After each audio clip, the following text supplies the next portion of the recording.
A second fatal shooting in Minnesota involving federal immigration agents has erupted into a national flashpoint, one that could now push Washington towards a partial government shutdown.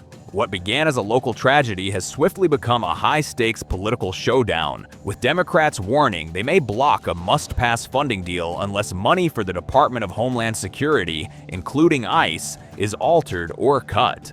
With a funding deadline only days away, this case is no longer just about one city. It is about how the country defines the limits of federal power.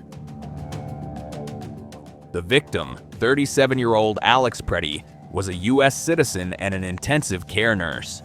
Witness videos from Minneapolis appear to show federal agents pepper spraying him, forcing him to the ground and firing multiple shots. Authorities say he was armed and resisted. Family members and bystanders insist he was holding only a phone and trying to help others. These conflicting accounts, now circulating nationwide, have fueled anger and mistrust, with Preddy's family accusing officials of spreading false narratives to justify lethal force.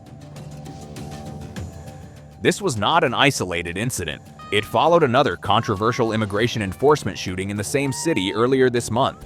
Together, the cases have sparked protests across Minnesota and beyond, with demonstrators demanding transparency, independent investigations, and limits on federal enforcement tactics. Local leaders argue that Washington is ignoring community safety and overriding state authority, turning neighborhoods into battlegrounds.